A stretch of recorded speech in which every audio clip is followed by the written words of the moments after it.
Hello, my friends. Welcome back to Artur Rehi podcast. My name is Artur Rehi and I am an Estonian reserve soldier. And today we have here a special guest, combat veteran reacts from YouTube, but actually, Paul.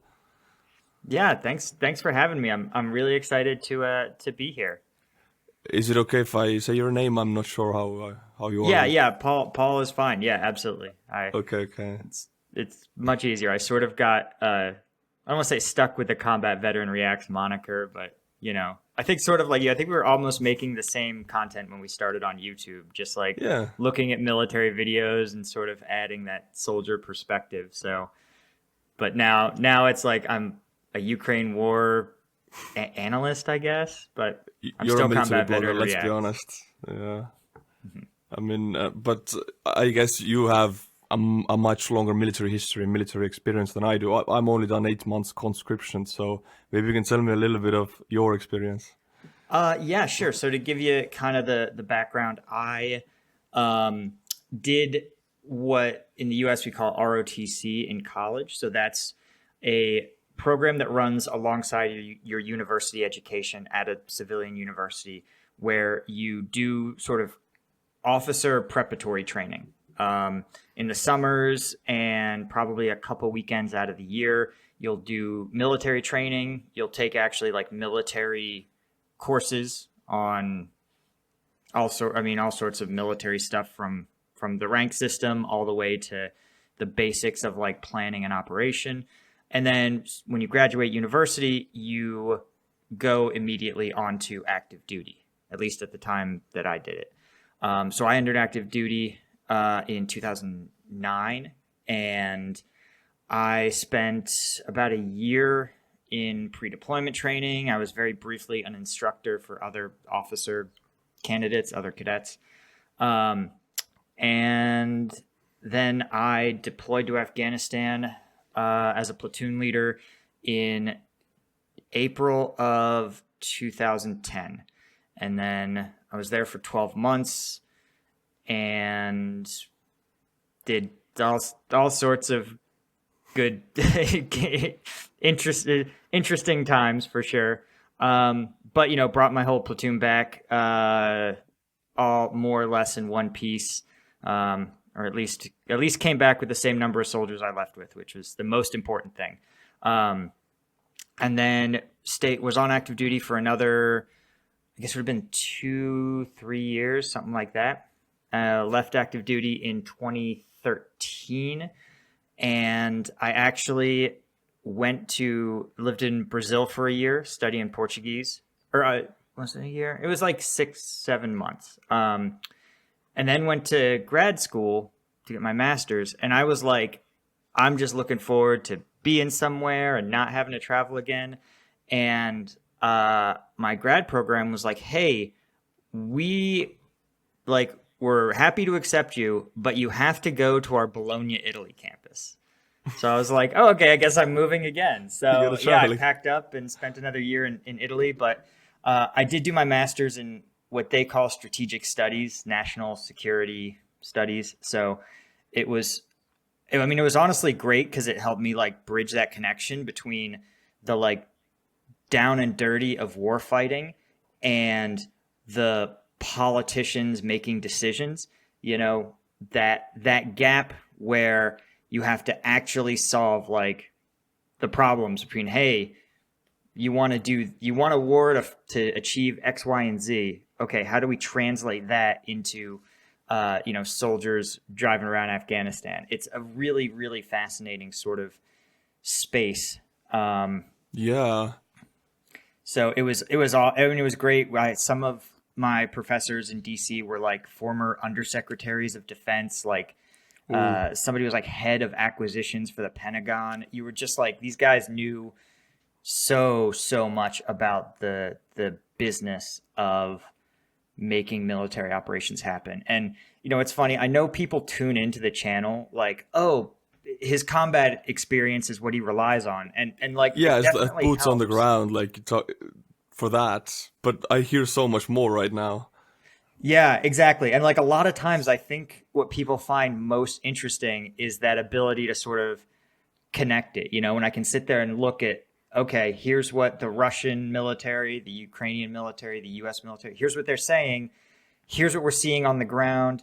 And like, here's sort of the behind the scenes that you might not think about, or that we know is happening because they can do X or Y or Z. And that's honestly as much academic study as it was my military experience. Yeah, but because there's so many things that these Russian, Ukrainian, and U.S. military do in this conflict also that's going on that they don't say, they don't state they're doing it, but we know the agendas behind it. And nobody can say it officially. Yeah.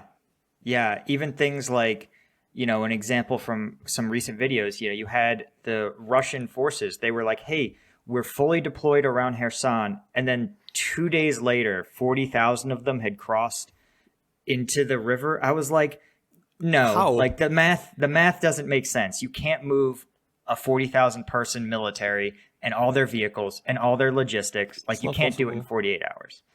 And sure enough, then we saw videos coming out like this week where there's like clearly soldiers dropped whatever they were doing and like took off running, like mortars that are half assembled. You saw uniforms, like people left their spare uniforms. It's like, dude, I could tell you those spare uniforms are like gold. You are never going to leave them behind when you're deployed.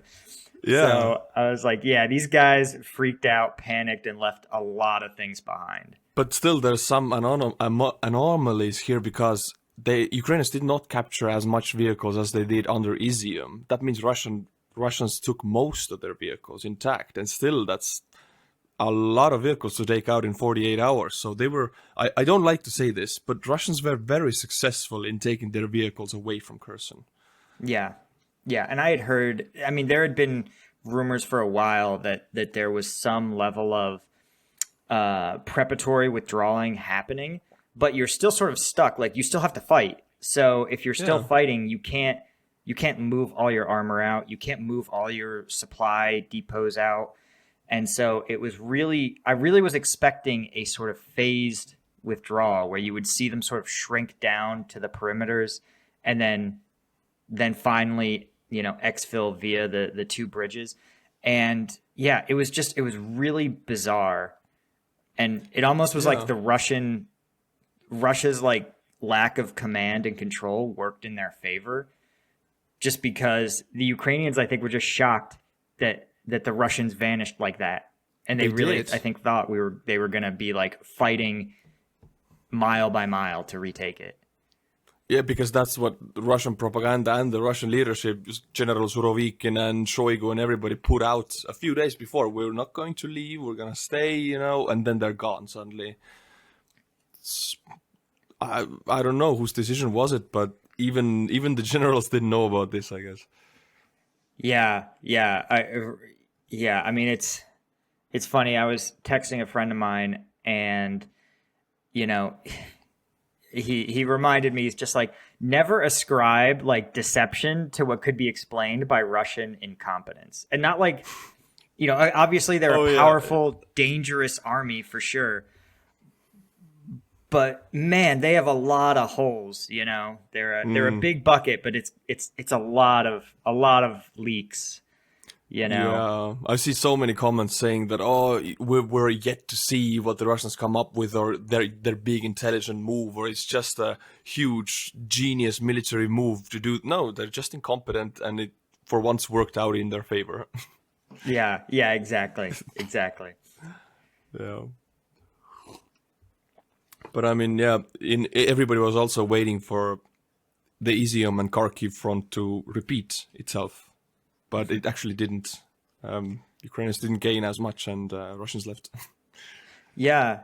I mean, I think Russia didn't want to see a repeat of the Kharkiv front. Like, that was just such a disaster for them that, I mean, it's telling that someone like Putin, who needs the ultra-nationalists to love him.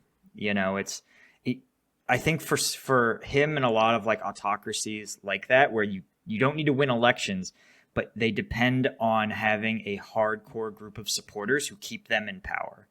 And for Putin, I think it's Russian ultra-nationalists. So to piss them off by bailing on Kherson it must have been just so.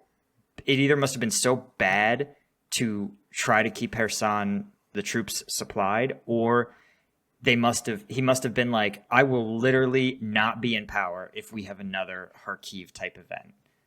Yeah, but about who keeps Putin in power is definitely the ultra nationalists, but it's also the pensioners, actually, the elderly people. He really makes sure they get their pensions and they get their propaganda and they get their potatoes and wood fire. Honestly, in Russia, there's campaigns when they give potatoes to old people and firewood and who have stoves and stuff like that. So they are the most loyal voters. Interesting. It's weird. I mean, that makes a lot of sense. They all come from the Soviet Union, so Yeah, so it's probably like getting potatoes and firewood is probably like, hey, what a great guy. yeah, exactly. You know? And there's a lot of weird videos coming from Russia when these old pensioner societies, they come together, they talk, and then they make this propaganda video that NATO is like old grandmother saying NATO is Nazis and stuff like that. It's only in Russia. Yeah. Yeah, that's so bizarre. I mean, I imagine you probably are able to see a little bit more of it, certainly than I am. I mean, no algorithm is pushing anything Russian at me, and I can't speak any Russian, so like there's a whole information space that's Russian language that I just am not party to. Yeah, that's strange because even like the first-hand information that comes out of Ukraine, it is in Russian or in Ukrainian, but mostly in Russian. Even the Ukrainians, they put it out in Russian, which is weird, but they do. And I don't really speak Russian, actually. I just understand some words, and this gives me some information, and then I just click translate to English, and that's it. Oh yeah, Yep. yeah. I mean, I just couldn't even like search. Like, I wouldn't know what to search on Telegram. Even though I know like the Wagner group is all over it, but it'd be fascinating. But like I said, I couldn't even discern like an interesting post from somebody complaining about the food.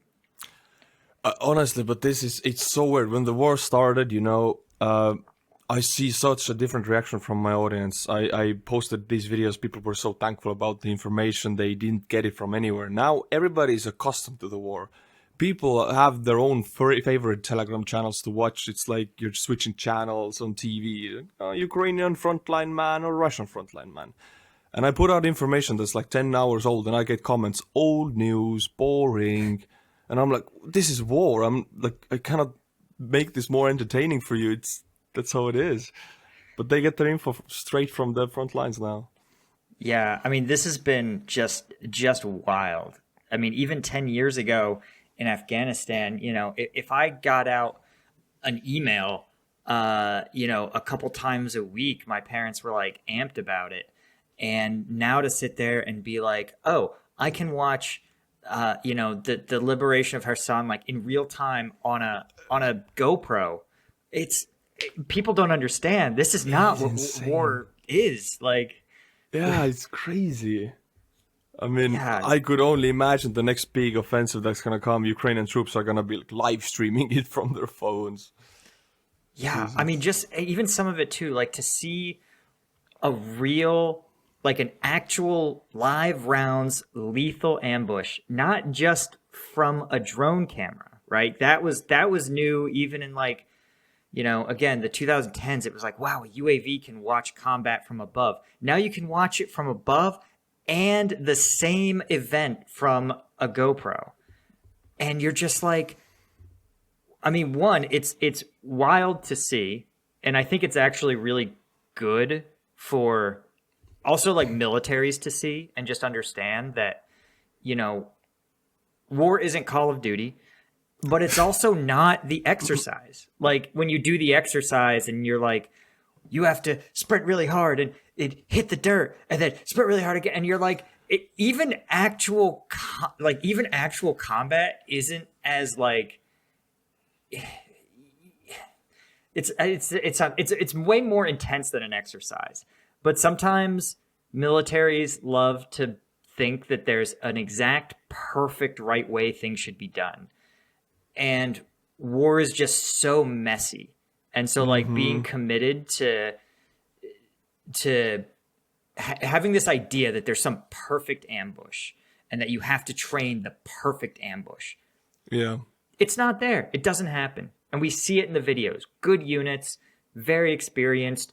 Their ambushes are messy. They get the principles right. They get the everything. All the important things are done. Yeah. But reality it's just messy. And, I think all militaries, the US military especially, could like stand to remember that, especially given that, in the past maybe 5 years, there hasn't really been like intense combat operations like there was when I was in. And you can see in some of you can just see they're getting back to the days where they think that everything must be done to it's either perfect or it's fucked up. It's like, no, the engagement you win is perfect, right? And like, even if you make a zillion mistakes, if you come out on top and you make fewer mistakes than the enemy, then you're the winner. Yeah, and the experience that comes out of Ukraine, I think, if this war ends, like for example, Ukrainian artillerymen, I would say they're the best of the world, better than American artillerymen, because they have the experience. They shoot thousands of rounds daily, and no other country in the world can put out such artillerymen right now. So if this war ends, they will be training armies all over the world. Yeah.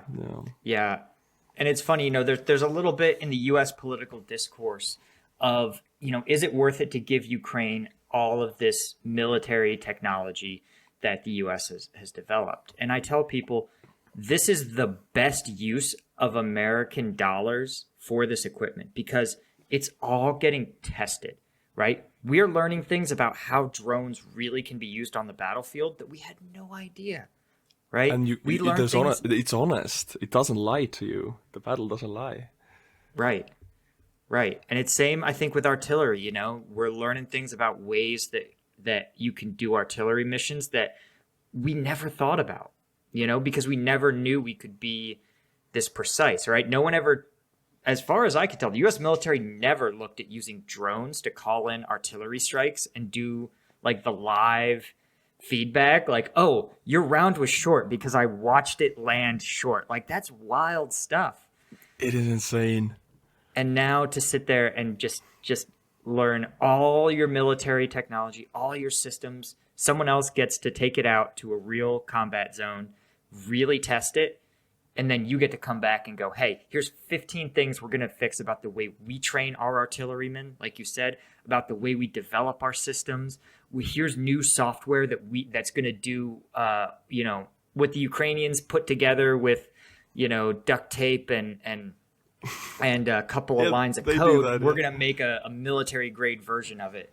It's absolutely worth it, right, for the U.S. Oh yeah, they're getting so much extra for they test their weapons, but then they get the ideas, then they get what to do, what to more develop, what not to develop.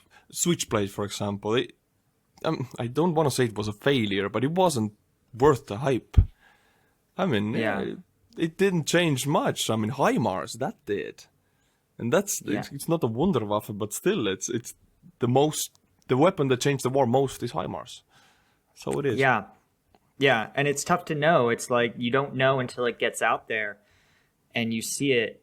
And even some of the things like just the drones dropping grenades, like they don't seem like they'd be a game-changing weapon, but it just seems like the whole Russian backfield just has to change. Everything is just slow and hard and so much more difficult for Russia. Yeah. DJI drones, they're not military drones, and they do so much harm. You take out a splinter in a person's leg means 3 or 4 guys have to carry him, or maybe 2, but still you take out 2 to 3 guys with 1 splinter in a 1 person's leg with a tiny hand grenade on a civilian drone. Yeah, and it's just wild to see this, like, it's wild to see a conflict where there's parts of it that a World War I soldier would say looks familiar. The very elaborate trenches and some of even the trench assaults, like those things look like out of a World War I field manual. And then, but in the same conflict, you have drones, you have computerized artillery fire missions. You've got things like HIMARS, reaching 80 kilometers back of the front lines. Just it's such a strange amalgamation of old school, new school, and and being invented on the fly. It is so strange you mentioned about the World War One tactics. Yeah, I mean, they had the creeping barrage, right, when they just bombed everything like 200 yards ahead of the assault team, so it would destroy barbed wires and everything. It was timed. Russia still uses that stuff. I mean, not the creeping barrage. They don't assault it like 10,000 men run across the field, but their artillery works to destroy an entire area. No matter where the enemy is, they just destroy everything around it also to be safe. And then they send like a small unit to poke the area. And if there's life in it, they do it again. Nothing's precise about it. Just like you use a hammer to to do something very delicate. It's a very dumb way, I guess, to do this. Yeah, it's been sort of bizarre, and I actually think that Russia does it like Russia, I think, wanted to fight like a NATO force, right? Lots of radios, lots of communication, independent units, sort of small unit leaders using their brains to solve problems. And I think they tried to do that at the start of the war, and obviously it went really badly for them. And I think now they have so few radios. Their officers are so poorly trained. Their conscripts are so poorly trained that I think literally they can't do a more elaborate. They can't be more tactically elaborate than World War I, right? It's like if you don't have radios, the best you can do is sit there and tell your commanders, okay, tomorrow, wait until you hear the artillery stop, and then you can go. It'll be at like 6 p.m. or whatever. And that's it. That's the best planning you can do. If you don't have radios, if you don't have fire plans, if you don't have a, friendly force identification unit, like you can't do more than that. Yeah, I mean, and as you said, small teams working with radios to think with their own heads. I mean, there's an issue here already. Russian society after the Soviet Union could have changed for democracy. I mean, Estonia and Russia were the same country in 91, but after that, Estonia encouraged its citizens to think their own way, to start companies, to be fully like, let's take this American system. We like it and it works perfectly. And also this was taken into the military. Think with your own head, try to make things work in the situation you have. But Putin has raised up a generation of people who have not been encouraged to think for their own heads, and these are the new conscripts. How can they suddenly start thinking with their heads on the battlefield if this is disencouraged in the civilian world? I don't know if it makes sense. Yeah, no, I think it does. I mean, I think you definitely have to have, a military is always a reflection of the culture that it's in. Yeah, greatly well put, man. Yeah, this is really well said.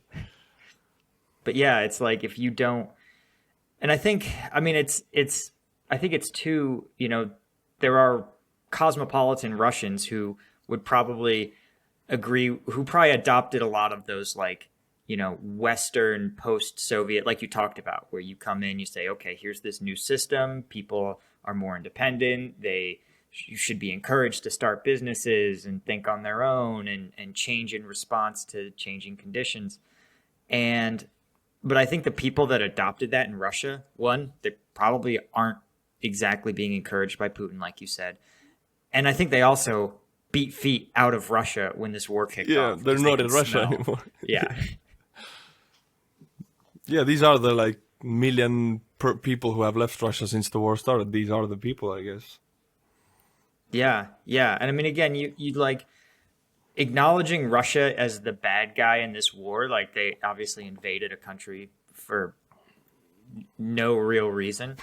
There's a lot of Russians who, like, I wouldn't want to be a Russian in Russia right now, not in a million years, And the ones that got out, like, even if you get out, your family's still there. You're gonna go on like.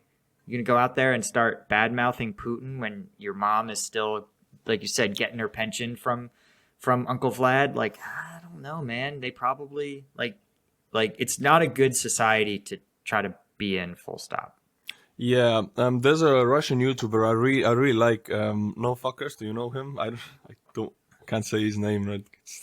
But yeah, he left to Georgia, and I would really like to speak to him. He has like a million subs. He's really very famous. But I asked him to be in the podcast, and he answered that he knows what I'm about, the Ukrainian war and stuff, and he just can't speak about it openly because he has family in Russia. Like I know he's Western minded, everything, but just the fact that you have mom and dad in Russia, you can never speak about it openly because they can be put in jail, and even if you're in Germany or France, you're done. So I feel like I would really like to get him on, but for that reason, since I do this updates and talk about how bad Russia is, we can never speak. Yeah. Yeah. No, it's really unfortunate. I mean, I always wonder too. I don't know if you get them. Do you get the Russian troll comments or troll Oh, comments that I believe are Russian in origin?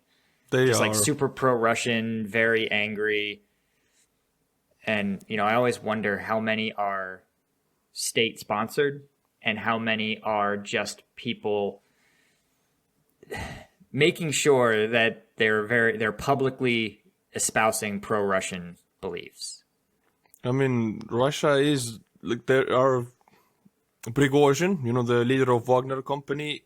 He is known to have troll factories, as they're called, people on his payroll, minimum wage, who just write comments all day. That's all they do, and they get minimum wage for it, and some benefits in the country. So, and there are thousands of people like that in Russia. So, I have no doubt that they are one of those people. Yeah, yeah, it's been interesting. I mean, and what has your experience been like? Because it looks like your channel has had sort of the same trajectory that mine has a little bit, where you know we were much smaller creators prior to the war, and then obviously we already had a following. We already had sort of, we already have real military credentials, and so people really responded to our coverage and our opinions and our analysis of the conflict. Yeah. And if I'm guessing you've probably added a couple of zeros to your monthly view count. I mean, what has that experience been like for you, in terms of both the comments and just everything? Yeah, you're right. My channel has grown a lot. I think since the war started, I've gained like 220,000 subscribers, which is almost like the half of my channel size before the war. I know before the war I have 340,000. Now I have 550. So yeah, almost like half. And it's good to feel that people want to watch you. It gives you the good feeling. It tickles your ego. Of course, cannot hide this. And I like the fact that I'm heard. I like the fact that people like to watch me. But I really like. I have to say to myself, the feet on the ground, like, it's war. You have to be very very careful. I have to be very careful of how I say things. And in the beginning of the war, I didn't really think about it like that. I immediately went to like, oh, Russians, they're orcs and stuff like that. Now I try to remain more unbiased towards of Ukraine, 100%. But I try not to hate on the Russians. I did that a lot. Like first 4 months, I was so bad on them, and I feel bad for that. Yeah, yeah, it is interesting, just because at the end of the day, we are both. I think people tune in to us for honest information, and an honest perspective about what's going on. And you can acknowledge that Russia is the aggressor country, in terms of credible stories of things like war crimes. It seems like is Russian armed forces seem vastly more willing to commit things that we would consider war crimes, and we can acknowledge all that. But like, if you get so biased that it clouds your analysis, at least to me, I think I would start losing an audience. I've had, I've had all sorts of people reach out, and I even, on a couple of occasions, had like a Ukrainian state TV reach out and be like, "Hey, we'd love to do some sort of collaboration," and I'm like, I can't work directly with this. I wouldn't work with a Russian wouldn't work with RT like I can't work with you guys. So yeah, I mean, I think that's something that I think people appreciate now, especially as a lot of news sources can feel more and more biased, or at least major Well, news sources. yeah, I think you have done a lot better job with the fact that staying non-biased, because I'm so biased towards Ukraine, and since I'm doing a very bad job at hiding it, I go full out with it. I'm biased. If people don't like it, then there's some other channels for it. But the thing is, with honest information, right? Recently, Ukrainians did an information operation. It just turned out like 1 day ago that it was an info ops. The fact that they went to the left bank and took some areas with the rubber boats and stuff like that, it was an info ops. I reported on this. I, of course, stated that we don't have the information. It's all speculation. Denis Davidov reported on this. All the big channels reported on this. And now it turns out it's an information operation from the Ukrainian military. Does that mean that we as military bloggers are lying, or that we just took the bait? I don't know. Yeah, I mean, the fog of war is definitely real. There's a lot of times where I don't think there's deception. It's just incorrect information. Uh, and yeah, I mean, it wouldn't shock me that those sort of events, like I'm certain of it. I'm certain that there's other events that we don't know about that were also propaganda or, like you said, just information operations. But I think as long as we try to cover the facts and stick to the things that we know for sure, then it's gonna even out in the end. Like at the end of the day, if Ukraine really had taken a town on the southeastern banks of the Dnipro, it would be obvious, right? Like at some point there would be Ukrainian soldiers in the town square, and it would become apparent. And I even wouldn't write off that. I'm sure Ukrainian special forces are doing something, are crossing the Dnipro to, if nothing else, get reconnaissance data or something. So it's like, okay, was it, good? If you want it, you can either report fast or you can report well, and every news agency has to make those trade-offs. Whether you're Yeah. Reuters or whether you're us. Yeah. You know. That is again very well, but that's the dilemma I face every day. If I go to Telegram, then I have news that came out 10 hours ago. I can verify or not, and then I have some huge news that came out hour ago, and I'm editing this now, so I have to choose if I put them in now or the next video. And if they're really big, I have the temptation to put them in because I'm a YouTuber and it's my living also, and it's I don't know, playing with my Yeah. credibility here.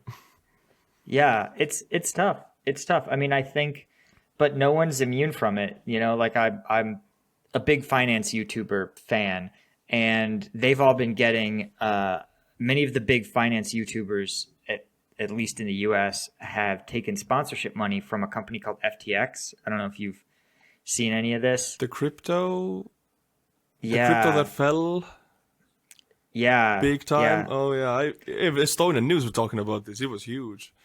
Oh yeah, it's a disaster. But a lot of like these big finance YouTubers were sponsored by this company, and should they have so what it ended up happening, the founder stole all the customers' deposits and used it to basically gamble with his hedge fund, and now the I hedge don't. fund is I don't. bankrupt. This is new information. Really, he stole it. That's just a scam. That's a huge multi-billion-dollar scam, right? Yeah, that's what he was doing. If he wasn't doing it all along, he was definitely doing it at least as of 6 months ago. Started pulling customers' deposits and having his girlfriend Holy who runs the hell! hedge fund like gamble with the money. It's crazy. What the hell? And the And debate, people sponsored that. that's the debate is so yeah, a lot of finance YouTubers were sponsored by this guy, but also like major American hedge funds also gave money to this guy, BlackRock and Sequoia Capital. And these are like the multi-billion-dollar, like super hedge funds, gave this guy money. He FTX got his name on like major sports stadiums. Like they renamed the sports stadiums to for his company. And so you're like, okay, if you suckered all of these other people who have big operations, it's like how much can you blame a regular YouTuber for being like, well, it seems like a legit company, You, it's. I'm thankful for you for saying this, because if these sponsorship opportunities come, I'm just a regular person. I'm no lawyer. And they hit me with these contracts, right? 30 pages of that stuff, and I'm supposed to, like, making a sponsorship ad already takes time and research. I'm supposed to be able to read the contract or have my lawyer read it. I don't want to do that, and then research the company, do its core, is it good or bad. I have a company called Established Titles, right? It's, the Scotland, buy this and you'll be, of course you're not going to be a lord if you buy this. It's just for fun to give your girlfriend a nice little poster. People think that I'm actually like saying that, or this company is saying that you're gonna be a lord, and it's scam, stop it. I thought everybody understands that you're not gonna be a lord. It's just for fun, just for the paper to put on your wall, and I get shit for it. And I don't know what to do about it. Yeah, you can't I guess it would bother me if they pretended like they were really selling titles, because they were also a sponsor of mine. And like you said, I had the same thing. I was like, this isn't like, and I've declined sponsors because I didn't think they were offering an ethical service. But I'm like, this is they're completely honest about what this is and isn't. They have a disclaimer even for it. Yeah, and this is like what this is the best you can do as a creator, because at the end of the day, right, like, we're still human beings, and if a company is running a scam, like if let's say a year ago FTX wanted to sponsor one of my videos, like, I don't know, I would have Googled them, I would have maybe asked some of my friends who are big into crypto, and I would have probably said yes, right? Like I probably would have even been like, oh yeah, I'll deposit some crypto with you guys. Sure, I'll give you, $100 or whatever. Same here, I think. Yeah, like I would have gotten scammed too. That's what it would have been, And like, it's a bummer, but yeah, it's not you. More people could stand to remember that as YouTubers, we're very, very much like regular people, small businesses. Like, we're not much more sophisticated than like the average viewer. And like, small businesses even have teams, honestly. There's no one. It's just me, and I'm struggling to even like keep up. So yeah. I guess, I don't know, maybe you have do you have a team? I have my shorts editor who's good. I have my second channel. I'm trying to do more like fun lifestyle type videos, and I have an editor for that. I have a thumbnail guy for that. But other than that, I have an agency that I'm signed with that like brings me the brand deals. But other than that, it's me. Like, yeah, I'm the same thing. I'm 90% of my work is just me knocking it out. So yeah, it's a lot. It's a lot just to like you said, just to sustain it, and try to do your best to like take sponsors that you are reasonably sure are not scams. Yeah, talking about like sponsors, the worst. Honestly, I feel even I feel stupid that I didn't see it. So 2 months ago, I did a sponsor called Z-Biotics on one of my Ukrainian videos. Do you see the error here? Yeah, I think so. Huge Z at the beginning of Z-Biotics, and it was written like the Russian Z, and I didn't see it. And I put it up. It's like this prebiotic drink that you drink before you take alcohol, and then you're better the next day. The brand, the idea, everything is good, but the name.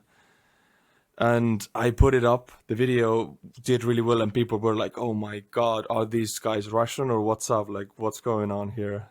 And it's. But wait, were they Russian? No, they're like American or Israeli. I don't remember who, but fully legit company. Everything's good. Just the name and the font of it happened to look like the Russian Z, and it's Z-Biotics. And like, hey, buy Z-Biotics, and in the next 10 seconds I say, I show a Russian tank with a Z on top of it, right? Like it's such a bad commercial timing. Yeah. But that, I mean, again, there's a difference there where it's like they didn't, they probably like Z is a letter, right? Lots of English words start with Z. Yeah. And they're not like hard, I thought you were going to tell me that they were marketing their product as like some natural alternative to antibiotics, like that people are going to get hurt using it. But, like, I don't know, brand.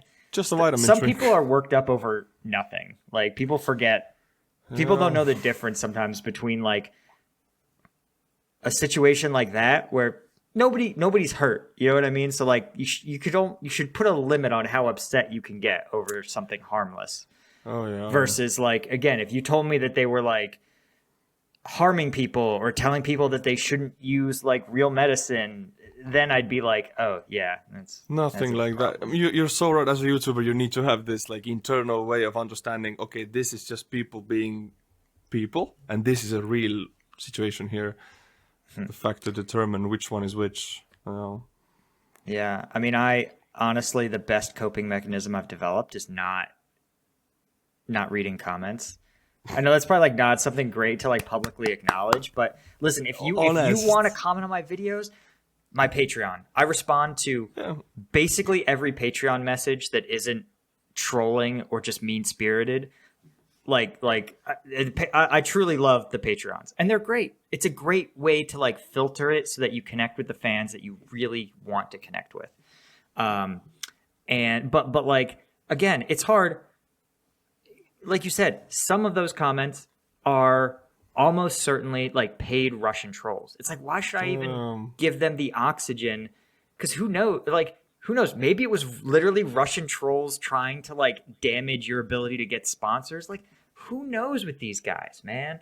So that's why I really need this right now. This is going like today's video. I read the comments already. It did some harm to like before this. I had to take a moment to be in a mindset because this is really good. I'm not gonna read comments anymore. All right. No, I like the idea of being like immune to it totally, because I read the comments on every video and I notice it does damage to me as a personality. It does damage to me. Yeah, and it's hard because it's like you have to intellectually remember that 99.9, what percentage of YouTubers are ever monetized at all, ever make a dime from the platform? It's like, I think it was like 1/3%, so 1 in 300. And then to grow Really? to over, yeah, I think that's the number of channels that ever get monetized. Whoa. And so to be at 500,000, you're probably without exaggeration like a 1 in a million channel. So sometimes when I do like occasionally, see a comment that's like negative, I just have to remind myself, being like, listen, you're at this like top tier of YouTuber, and these guys are commenting like they may not even understand how ignorant they are to like the realities of the industry. It's just like somebody who's never baked in their lives trying to tell an expert baker how to make a cake. You'd be like, yeah, like, what are you doing, man? Like, yeah, this is, I think every creator needs to hear. This is really, really good right now. I mean, I talked to like Ryan Forrest, Gendered Commando, and Ryan Macbeth also, and we're all creators who actually focus on this Ukraine stuff right now, but different walks of life. But we're all creators on YouTube. This is really similar. And these words right now, like I can really take something from them, honestly. yeah, I mean, I had to learn the hard way. I mean, I can't remember. There was some, oh my gosh, I did my first million view video was, maybe you saw it. It was that, the guy, the South African, like bank truck driver. Yeah, who I saw got it, yeah. shot at, and it was all the like helmet cam and stuff. And I did like this very quick breakdown. It was literally, I saw the video. I was like, this is going to go viral. I have to react to it like right away. I think I even had like a glass of wine before dinner or something. And I was like, I just got to do this. I told my wife, like, give me 10 minutes. Ooh. and it became my like first million view video. And I read all the comments, and people were Oof. nitpicking me. People were like, this guy isn't a real combat veteran, which I thought was hilarious because my profile picture is me in uniform in Afghanistan. Like, the number of people who are just like, a real combat veteran would be able to know the rifle by the sound of the Oh, bullet. And shut I'm like, the. Yeah. one, it's recorded on a dash cam, my guy, like re-uploaded to YouTube. And also, like, how much training do you think we get before they send us to Afghanistan? Like, To even a listen to year. bullets if they whistle by, there's an exam of bullets. Like, no. Yeah, you're like, what? Yeah, yeah, exactly. I read some of those, and I would like try to respond to them, and then I was like, these people are idiots. Like, why am I? Why am These I? people This are is not idiots. worth Woo! my time. Hell yeah. I mean, I don't want to like say this, but I feel the same way. I'm always afraid, you know. I don't know which person I'm talking to, but if you say it, I totally agree. And if I don't know if people get offended by this, then I don't want these people to watch the videos anyway. Right. And it's again, it's like on the Patreon, right? The serious fans, the people that are really devotees of the channel, I welcome, I welcome every message they send, truly. And like, but the thing is, I've already selected, they're never mean spirited. Even people who are like, hey, this isn't really what I thought it was going to be, or, things are tight, man. I'm going to have to unsubscribe. I say, Yeah. hey, man, thanks for being a fan. I never ask for money that needs to go somewhere else. Like, even those guys are cool. Even the haters are cool. I mean, it's hard to hate someone if you're actually taking the time to pledge an amount to them every month. It's super hard to hate on that. Yeah, it's a selection. Yeah, yeah. And so it's just like, again, and I feel for the people that are like, most commenters are good. Most commenters come in and have nice things to say. And, my mom claims she reads the comments. She's like, everyone's so nice. And I'm like, I think you're just reading the top comments. But, Yeah. it's hard. And I'm sure I'm sure the smart people understand that like we can't be in the comments, slugging it out. One, there's too many, and two, like you said, there's a lot of just straight fake comments. Yeah, I mean, the That just mindset that you need to do these videos, it's the mindset that cannot read the comments. Otherwise, you will not you get self-doubt. I get self-doubt, at least. I get feelings of insecurity, feelings of worthlessness, feelings of failure when I read these comments. And it's my work that I put out, and this is the feedback, so I can't. Right. And like the data is so clear, again, what percentage of YouTube channels that you follow and you enjoy get more views than you in a month? Like, you get 500,000 views a video. Like, the data are clear that like you're doing a very good job of what Yeah, you're doing. that's true. And so it's like, if you took the commenters' advice, you do, if you listen to every commenter, right? Like, our channels would be terrible. I'm sure of it. We Yeah, have to like stay true. true to ourselves. That is very true, very true. I like how I've done this as of now, like this is the fifth, and all of these people I've talked to are creators, and every time the talk goes to making these YouTube videos and the behind the scenes of it, it's so important. It's such a big thing in daily life, so you cannot ignore it. Yeah. And it's so rare. Like, there's so few. I didn't realize until I started doing this full time just how much like you're on your own figuring this out. Like you said, we're all sort of out here on our own. I can complain to my wife about it, but she doesn't get it, So it's like Same. a treat for us to just be like, oh, someone else who's in the industry and understands. We're colleagues, honestly, yeah. And that's all you get. You don't get to go to office and there's colleagues all around to drink coffee with. This is like, for me at least, this is the old colleague talk I get. So Yeah, yeah. I mean, it's neat. It's neat to be in an industry where you're like, oh, I have like, there's maybe 10, maybe 20 other people like in our niche, and we're all that's it. sorting this out. Yeah, it's sort of bizarre to be in a small like sub industry like that, but also cool. Also cool to just be like, oh, okay, like we're it. If you care about the Ukraine conflict and you're on YouTube, like you've almost certainly bumped into one of our videos. Oh yeah, there's no like, oh, the field is so wide, there's tons of creators. No, there's 10 names, and that is it. And Task and Purpose doesn't do like Ukraine war, but he's like the biggest one, I think, who has covered the topic. And I don't even know bigger ones. Yeah, yeah. And Task and Purpose has been around for a long time. I think they were originally a blog. Yeah, and they have a team, I think. It looks like they have a team, because the videos sometimes come out so fast and say so well done. I cannot for the life of me imagine how one person does it. Yeah, no, there's no way. There's no way. There's a team. I think you're right.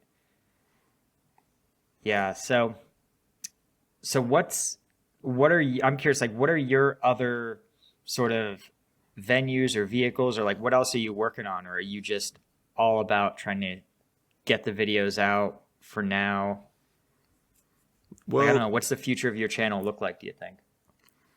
Well, right now, Ukrainian conflict is all I have on my channel. But of course, it cannot be like that forever, because if the conflict ends, then I haven't really thought about it. But thought in my head, back of my head, is when this ends and I cannot report on Ukraine anymore, I'll turn to other things that people might be interested who has subscribed. For example, economics of military, or some other conflicts of the world, just breaking them down, or watching maybe some past conflicts, maybe some histories, like stuff like that, but a wider approach. Something like that, yeah. What about you? Yeah, that's I think what I would do. I mean, I think I would try to do more like military and defense news, and unfortunately, human beings, we still have not achieved world peace, so there will almost certainly be other conflicts. So yeah, I think that's what I would do on my channel, is just make it a military news channel. And then, I have the second channel that I am trying to do like lifestyle content. Like, I actually did a video that dropped about 2 weeks ago. I spent a month eating only fast food, but I counted calories and tried to lose weight. Yeah, I did that kind of weight. Content? Yeah, it was. That is so cool, man. What the hell? Yeah, it was fun. It was actually, I mean, the video. Yeah, it was fun for some of the time. I mean, you can imagine, right? Like, you get really, really sick of fast food. Fast food 30 days. Yeah. 30 days was a long time, but I was like, for my first video, like, I want to kind of go hard in the paint and really try to like do it right. Yeah, I think the video's good. Did you lose your six-pack? Yeah, gone. I mean, not that I ever really had it. Yeah, I mean, nobody has that. So. Yeah, it was funny. Like, I did lose 10 pounds, but my body fat percentage remained the same. Like, I was just like as fat as when I started, but there was like less of me. You lost muscle. Yeah. I think that's what ended up happening, because that is weird. I struggled there. Like, fast food is so much fat. Like, I was getting, I think, like 50 to 60% of my calories every day from fat. So just minimal protein, like it would just be so little protein that, yeah, I think I just lost mostly muscle. Oh, that's an outcome I wouldn't have expected, that your weight stayed the same and you lost muscle. Or you lost 10 pounds as the whole weight also? Yeah, like my total weight. Oh, yeah, total weight. I didn't look any leaner. Yeah, it was such a weird experiment. The other thing I wasn't prepared for was the level of sodium.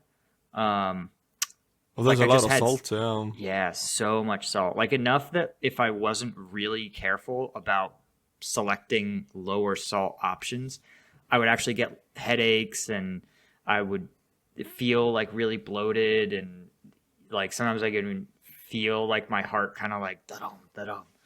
And I was like, this is bad. And then I looked and it was like, oh yeah, you had 4,000 milligrams of sodium today. And I was like, oh, okay. That's why I feel absolutely that's the first video you did on the channel.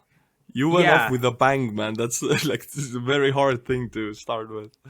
Yeah. I mean, it's going okay. Like, I can see the algorithm trying to find the audience, like it showed it to the channel's old audience, and obviously they're this channel was like the gaming react channel, and so you could see like the gaming crowd was like sort of lackluster on it.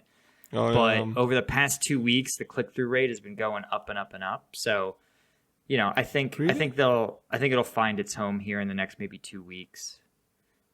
And It's so weird. Like for me, click through rate, like it's high and then it goes down slowly for my channel, but it goes up. I've never seen that. Go so I slowly think up. it's because this is a decent video with a good title and thumbnail, but it's in a totally different niche. So, like, my normal videos look like yours, right? Like, and I think the algorithm says, hey, we know who loves these kind of videos, who watches every one, and that's who they show it to first. And then they sort of show it to less and less hardcore fans, and so the click-through rate like drops.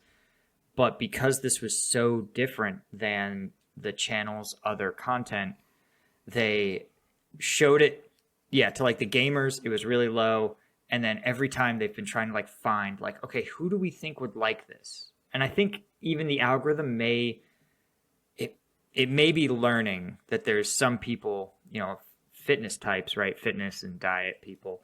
Like, I think it's slowly figuring out that it needs to show it to those people that they will click and they will watch. But how is it doing right now? The video then? I think it's at like 6,000 views. So, I'm still not like amped about its performance. But again, I've got to just be cognizant of the fact that like the click-through rate continues to rise, and that's the most important thing. It says that the algorithm hasn't abandoned this video. And so, I think it's just like when I started my channel, it took time.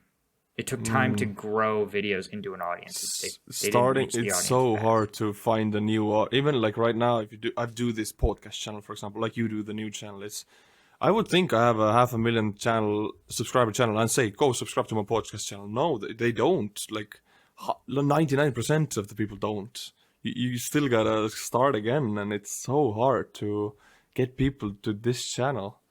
And Yeah, but it's feel been pretty.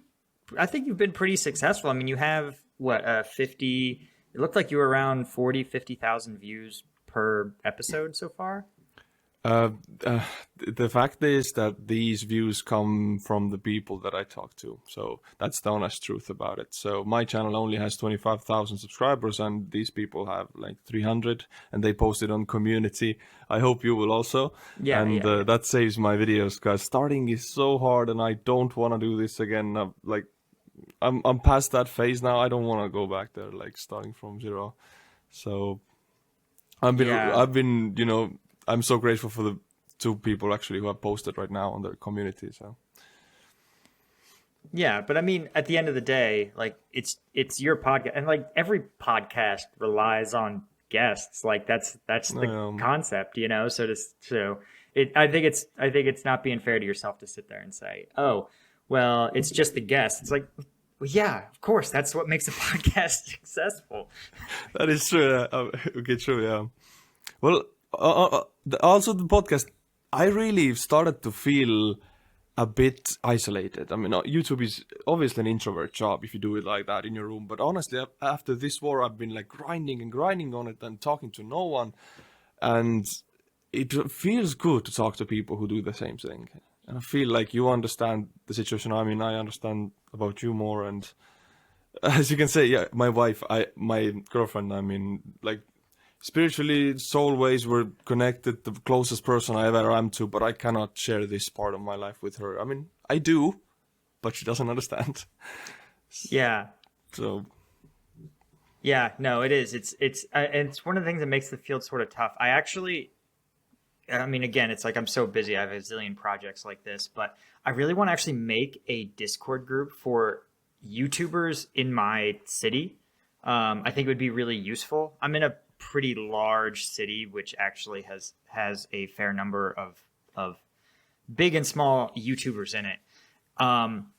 But I think it'd be useful, like, obviously, to be like, hey, who's a good videographer, or who wants to do a collab? I'm doing an XYZ type video. But also just for stuff like this, where it's just like, yeah, like you don't realize that you think like, oh, making videos is just a fun thing, and you're like, no, I'm in an industry, I'm in a field that like is has as many challenges and benefits as any other, but like Yeah. you're like, I have no colleagues. Yeah. Yeah, you have no one to share it with, and people think it's like, oh, you're a YouTuber, you get successful, you get money, done, right? But no, I mean the mental struggle every day, the fact to stay balanced, and oof, yeah, Yeah. I almost want to do like on my TikTok, maybe like a day in the life of a full-time YouTuber, oh, just to help people see like, okay, like, especially I spent 5 years in the military, right? Harder than a YouTuber, no doubt about that. But I also spent 7 years as a government like investigator. And I would definitely say this is substantially harder being a YouTuber, you like for would, sure. Yeah. Yeah. I mean, ooh, it has perks. Like, don't get me wrong, working out at noon is awesome. But like, what's not awesome? I was recording when I had COVID. I've recorded on my whole vacation, right? Like I didn't even really get a vacation. I had to carve out time when we were like driving around the country, oh like, yeah, okay, we've got to make sure we stop at 5. And my wife was like, all right, I'm going to go to dinner and get a drink. And I'm like, see you in 2 hours when I'm done my video.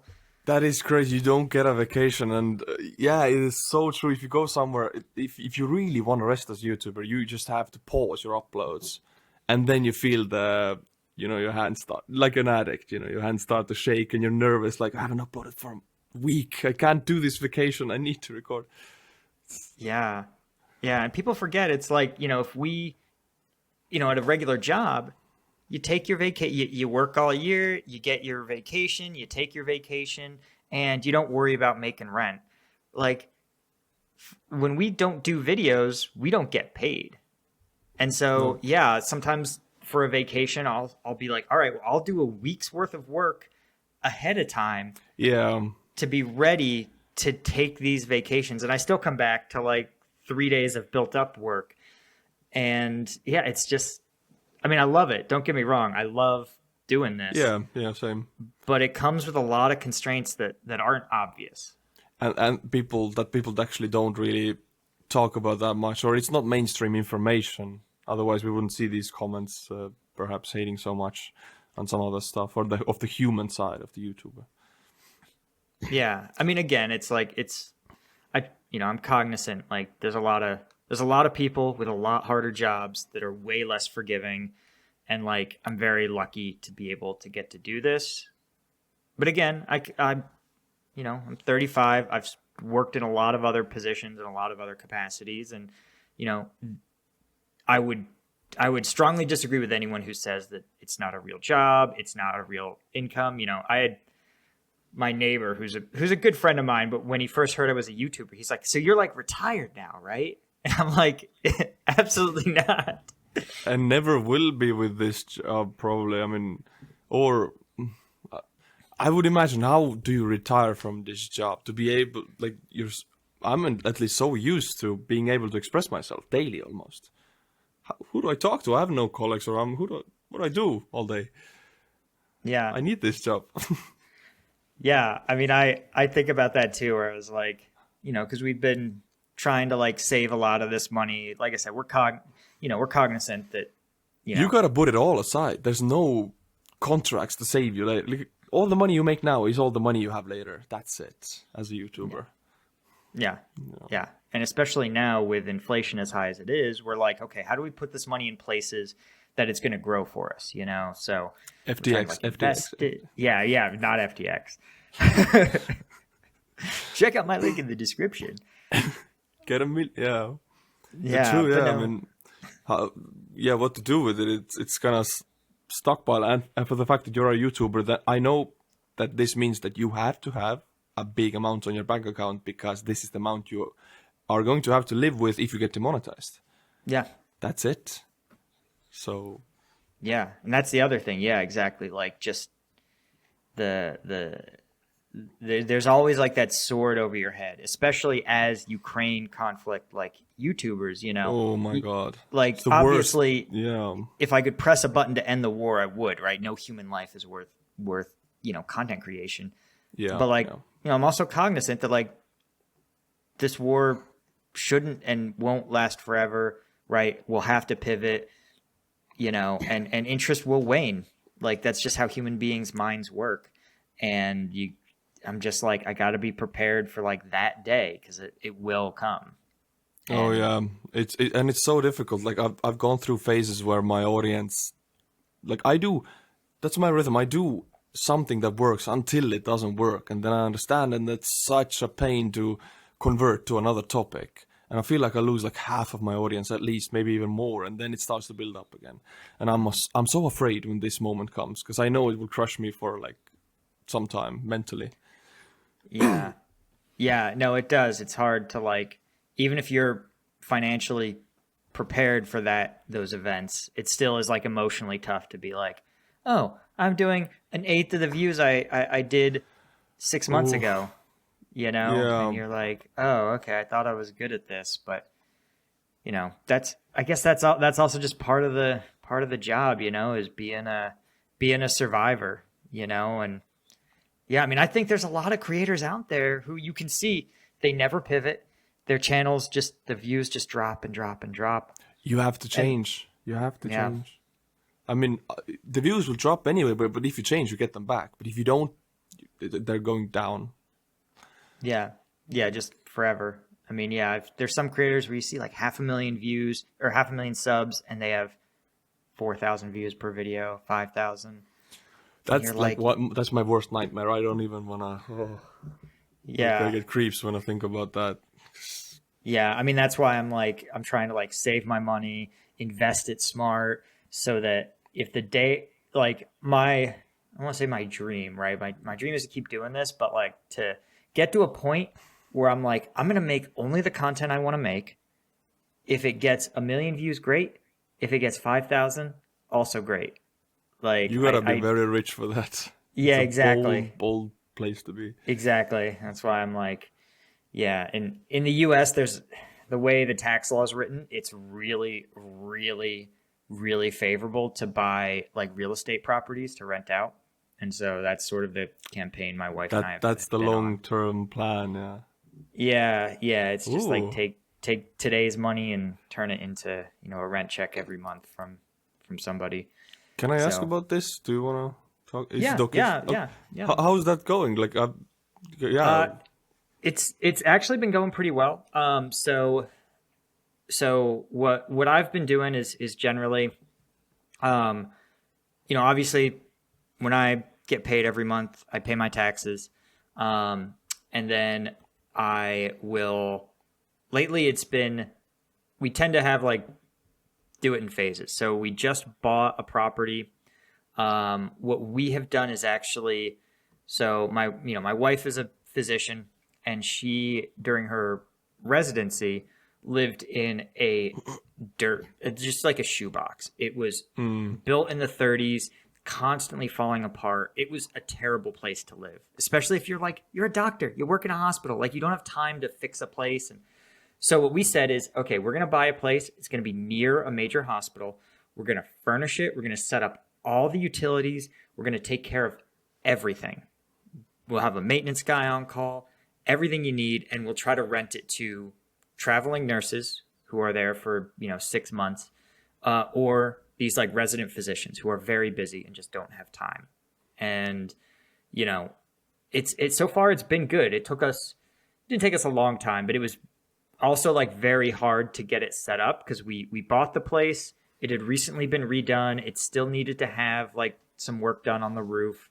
So we got that done, and then we just went around to like estate sales and got it all furnished, decorated, set up, and then we just like put it out to the list. And it was funny, for like a week we didn't hear anything, and we were like, oh my god, did we screw up? Like, are we mm, just gonna sit on this property paying the mortgage ourselves?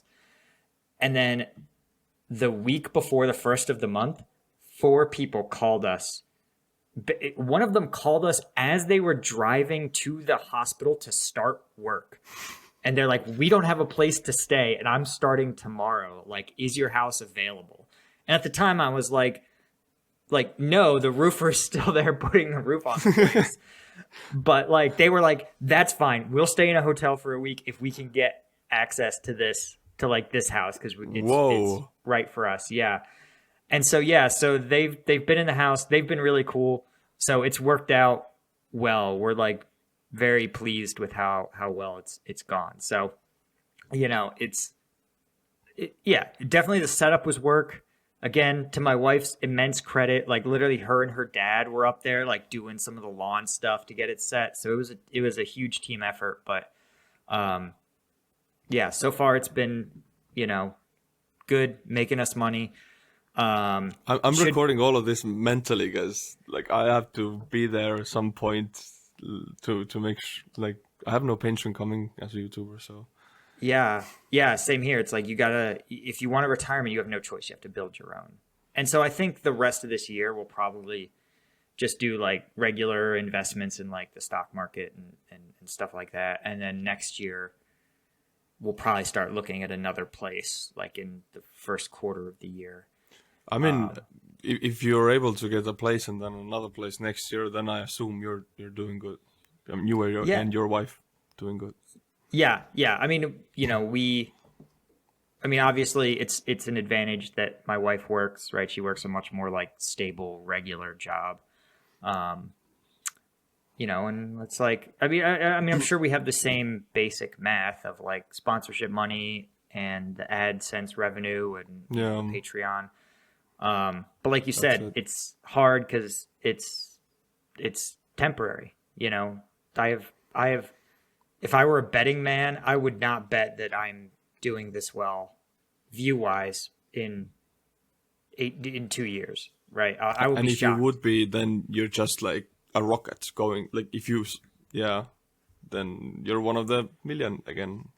Yeah, It's luck card. yeah, yeah, exactly. And it's like again, if you're in a secure position and you have some like diversification, then you can take more risks. You can sit there and I can go and make this 30-day fast food video and have it get only 5,000 views in 2 weeks. Like that's fine. It'll get there. It has time because I admire this because I don't feel mentally as stable as all to do this right now, but I admire the fact that you do this. You feel in a place where you can do whatever the hell you want. I don't feel that right now. Honestly, I don't. no, I don't. To be clear, this is driven by like I want to say it's driven by fear, but like no, this is like an acknowledgement that this level of success is probably temporary, and I need to do as much as I can to turn this money today into money that's going to continue to pay me over time. Oh, okay, okay. So it's also from the wish to branch out a little bit to try something new and find a new audience, Yeah, yeah, more exactly, stable audience, perhaps. Yeah. exactly. It's like any good company, if you're when times are good and you're making tons of money, that's the time to find out your next big money maker. You don't want to wait until your company's doing terrible to try to find the next big thing. You Oh know? my god, damn it! I don't know. I'm I'm doing these Ukrainian updates, right? They take a lot of time. I guess I should find an editor to be able to have time to think where to branch out. I mean, this podcast channel, right? But honestly, The yeah. podcast is a great way to like pivot. I think You think? just yeah.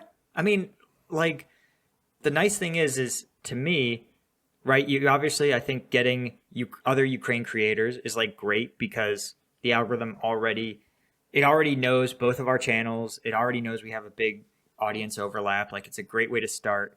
And then if you reach out to other creators, like one, even on my much smaller podcast, which I don't really run anymore. I'm just out of bandwidth. 100% of the creators I messaged me back and agreed to be on the podcast. Like literally, yeah. One of them was like a What? Warhammer creator. One was a finance creator. I just messaged guys I thought were cool and like to watch. So, On and I think it's Gmail? I would do one I did on their Discord. One was I think via an Instagram DM. Okay. Or maybe it was both on their Discord. I'm not sure. Usually you can sort of tease out where somebody is most active. Um, I but the mean, nice thing is, a Yeah. lot of those guys said they're like, "Hey, I looked at your podcast. I saw it had a couple thousand subs, I was like, oh, this is a real podcast. I'll go on here. So I think just being able to say, hey, it's a real podcast, X number of subs, like, the bigger your podcast is, the more guests you have, Look at like the Nelk Boys, right? They have Donald Trump and Andrew Tate and the Liver King. It's like, and they're bros. They're bros, like. Yeah. But I look at with these a million podcasts subs. and it seems like so much fun. I would love to. I mean, they have people in one room. I don't have that luxury as an Estonian, but this is as close as I can get. So. Yeah. I mean, again, for now, like you said, you keep doing the podcast, you keep growing, get bigger and bigger guests, and maybe you'll be at a point where you have a budget to just be like, oh yeah, we'll fly into Estonia, come to our studio. If we're at that level, then I have no issues that we just talked about. I'm secure. I'll pay you 2,000 for plane tickets, and you'll get to stay in the hotel. I'll pay for it. So yeah, that's my dream. Yeah. But I mean, also to honestly say, this podcast is not like just to make another channel and podcast. It comes from the fear that I need to do something else that is not going to be demonetized every second, because I'm afraid every day, honestly. And it comes weird from a guy who has 500,000 subscribers, but I am afraid. I've been demonetized 2 times, the whole channel. Like two times. Like every video. Can you imagine that? 2 times, 1 year was in between, and both of those times, now I'm so scared. I'll do what I do, but I'm ready for it to end any second. Yeah. Yeah, same here. I mean, I've had it with individual videos. I mean, I routinely have it happen to individual videos. I have yet to have my channel demonetized, but like you said, the fear is always there. I mean, all it takes is one person at YouTube to wake up and just be like, I'm tired of war content on my channel, and that's it. And then the show's over. One policy change and it's done, yeah. And like the livelihood of all of us actually is done for. You have to have a second plan then. Yeah. Yeah. I mean, that's again why I love the Patreon, right? Because Patreon isn't that restrictive. Patreon fans are really loyal. They have a video upload on their platform, so you don't even have to connect Vimeo Well, or lucky something. you, they don't have that in Estonia. I cannot upload videos to Patreon. It's so bad. Yeah, that's annoying. Yeah. Because yesterday my video got demonetized. I wanted to, I know in America they launched the video thing. I cannot, I'll just put it up to patrons, but I can't. I mean, they're not testing it out in Estonia yet, so. Yeah, I know I used Vimeo for a while. Vimeo was, pretty buggy. But it kind of worked, but I would have to post the video on Patreon and post a separate link to the video. Yeah, that's not the video. That's not the way I want to do it. Because most of the people don't actually click it then. Yeah, but it still is a non-YouTube way to get videos to your patrons. Because I had it where I uploaded a video and YouTube was slap the 18 plus label on it, demonetized. It's and dead. I was I was just gone. Might as well delete it, honestly. Yeah, well, it was just for patrons, so it wasn't a big deal, but still, I think YouTube would have been, if I had 7 of those videos, YouTube probably would be looking hard at my channel, saying, oh, okay, this guy has a lot of 18 plus content on his platform. Yeah, I mean, I've felt it at the beginning, year and a half ago, I did also American military videos, reacts and stuff like that. I didn't know what 18 plus, I'll make another one. I don't care about it. But then I figured out, they put you in a box of dangerous channels. If you have, it's 7 plus, 18 plus videos, and it's better to delete them as fast as possible. It's like a bomb you don't want to touch. Now, even if my video gets demonetized, I don't even upload it anymore. Even that is dangerous to me. I notice it doesn't get the views. The next videos get lower views if the previous one was demonetized. It's so touchy, so sensitive. Yeah, it's so I know. I mean, I get a lot automatically demonetized, and then I have to request the manual review, and the manual review has been pretty good. Sometimes in the videos, I talk to the manual reviewer. I'm like, "Hi, reviewer. I checked. Nobody's getting hurt in this video." You talk to them in the video? Yeah, in the video, yeah. I mean, I think people get a charge out of it, I have to do this. Damn, that's a good idea. Because they're gonna watch it, they're gonna see. Oh my god, that's genius. Yeah, people think it's funny, and I think it helps. I don't know if it really helps, but I like to think that it helps this reviewer be like, oh, okay, this is like business as usual for this guy. Oh, I gotta do that, honestly, yeah. Because with the updates of Ukraine, if they get demonetized, and I need to put the video out now, manual review takes like at least 24 hours, maybe more even. Sometimes it takes a day and a half. And then it is old news, honestly. For my channel, my news is 10 hours is like already old news. I just have an audience like that, so I can't. Yeah. If it's demonetized, I have to re-edit and re-upload. Yeah, that's honestly why I do no on my like daily updates, my news updates. I do no live footage. Like I do they're their own videos, they get uploaded separately. Yeah, people are like, "Oh, this video is from a week ago." But, I almost always have talked about the situation, but it's just the maps, news articles, sometimes like a still photo from a news report. Like that's the most I'll do. For that reason, right? I just can't risk demonetization. You're so right. I made a stupid mistake. I already decided I'm not gonna do these live videos, and then I just saw a really juicy one that didn't have any gunshots. It was just Ukrainian troops storming the Russian positions from a drone, but you didn't see explosions much. You didn't I thought it's safe. Immediately got demonetized. I got punished for it. So yeah, I gotta do the same as you. No videos. Yeah, I mean, to me, it's just an easier distinction. And then, because I think I know the one you're talking about, right? It like went viral. I didn't even try to put it. It's the Georgian guys, right? Storming the trench. Is that the one, or is it? No. One? The Georgian guys that for a miracle didn't get demonetized. That's good. It's a miracle. I don't know how. It's a video that came out like 5-6 days ago. And it's even better, but it's the same style. Ukrainians on a BMP just driving full throttle on Russian positions, and they're like 50 meters apart, and the Russians just run away. It's similar, yes, like the Georgian video. Yeah.